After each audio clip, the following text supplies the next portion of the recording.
All praise to Yahweh. Nothing to me. No accolades go to me. They all praises, all glory, all honor go to the mighty Yahweh. Hallelujah. Proverbs 27 and 1. Boast not thyself of tomorrow, for thou knowest not what a day may bring forth. That's what's up. I'm going to talk to you about that. But it said, boast not thyself of tomorrow, for thou knowest not what the day may bring forth. What does that mean?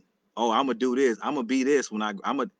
Don't boast like, oh, I'm gonna have all this, or don't boast of tomorrow because you don't know what's gonna happen. What's verse 2 say? Let another man praise thee, and not thy own mouth, a stranger, and not thy own lips. That's a lesson in pride and arrogance. That's a lesson in having humility. It said, let another man praise thee, and not thy own mouth. Oh, I'm all that. I'm this. I'm you praising yourself. But let another man praise thee, and not thy own mouth, a stranger, and not thy own lips. Verse 3. A stone is heavy, and the sand weighty, but a fool's wrath is heavier than them both. Wrath is cruel, and anger is outrageous, but who is able to stand before envy or jealousy? Jealousy and anger are different because jealousy is deeper. Verse 5, though. Open rebuke is better than secret love. Verse 6. Faithful are the wounds of a friend, but the kisses of an enemy are deceitful. So as faithful are when friends may wound you, may hurt you, but the kisses or somebody enemy trying to do nice to you, oh, that's deceitful. So you have to know the difference. Verse 7. The full soul loatheth a honeycomb, but to the hungry soul every bitter thing is sweet. And ain't that real? A if you full, you all got all this food in your system, you don't even want no honey because you like, I got too much food. But the hungry soul, if you hungry, you can eat your worst food you don't like. You hungry, you might eat raw onion, whatever. Let me continue though. As a bird that wandereth from her nest, so is the man that wandereth from his place. Ointment and perfume rejoice the heart. So does the sweetness of a man's friends by hearty counsel. Oh, okay. So perfume rejoice the heart. So I should get me some perfume. Not perfume, but some cologne. Because it says ointment and perfume rejoice the heart. And so does the sweetness of a man's friend by a hearty counsel. So that's what's up. So a hearty counsel, a man helping another man, counseling him on his problems, rejoices the heart. For another man to help another man, man. That's good. Thy own friend and thy father's friend forsake not. Neither go into thy brother's house in the day of the calamity, for better is a neighbor that is near than a brother far off. Better a neighbor near than a brother far off. Verse 11, my son, be wise and make thy heart glad, that I may answer him that reproaches me. A prudent man foresees the evil and hides himself, but the simple pass on and are punished. What does that mean? Somebody that's smart, they can see evil, they can see some bad stuff about to happen, and they don't go take that route because they're prudent. But the simple pass on and are punished. Verse 12. Verse 13. Take his garment that is surety for a stranger, and take a pledge of him for a strange woman. What does that mean, surety for a stranger? In modern day, that means signing contracts. You become surety when you sign a contract and make a pledge. And then it talks about that strange woman. Let's continue though.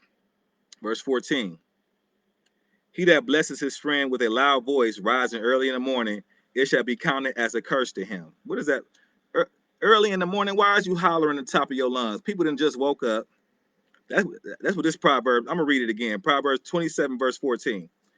He that blesses his friend with a loud voice, rising early in the morning, it shall be counted a curse to him. Why is you hollering in the morning? Why is you raising your voice in the morning? Verse 15. A continual dropping in a very rainy day and a contentious woman are alike. What's an argumentative woman? A contentious woman is an argumentative woman. So it said a continual dropping in a very rainy day is a contentious woman are alike. And a contentious woman. This is verse 15 of Proverbs 27. But let me continue. Whoso hideth her hideth the wind, and the ointment of his right hand, which bewrayeth itself. Verse 17. Iron sharpened iron, so a man sharpeneth the countenance of his friend. Okay. Iron sharpens iron. Well, what does that mean? You got to get around sharp people, intelligent people who can sharpen you. Verse 18. Whoso keepeth the fig tree shall eat the fruit thereof. So he that waiteth on his master shall be honored. Let me continue. Verse 19. As in water face answers to face, so is the heart of man to man.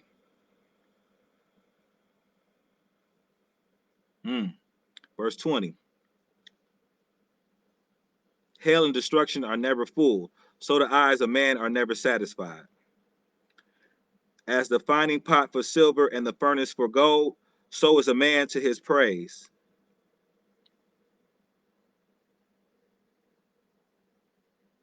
Hmm. Though thou shouldest braid a fool in a mortar among wit with a pistol, yet will he not his foolishness depart from him. So basically what this is saying is even if you grind this dude up like wheat to make bread, if you grind this fool, his foolishness will not get up out of him. Be thou diligent to know the state of thy flocks, and look well to thy herds, for riches are not forever, and doth a crown endure for every generation. The hay appeareth, and the tender grass showeth itself, and the herbs of the mountains are gathered. The lamb are for thy clothing, and the goats are the price of the field.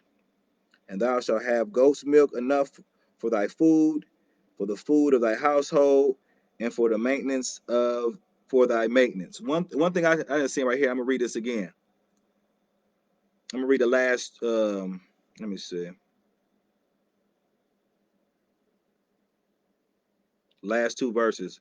Verse 26. The lambs are for thy clothing, and the goats are the price of the field. And thou shalt have goat's milk. So we can drink goat's milk. The scriptures say we not cow's milk. The scriptures talks about goat's milk. Put that in consideration. And thou shalt have goat's milk enough for thy food, for the food of thy household, and for the maintenance for thy maintenance. And that's all I want to say. I want to give all praises to the mighty Yahweh. There's no praises, no glory goes to me. I'm a nobody, and all the wisdom that came out of me, all the praises go to Yahweh who gave me my breath.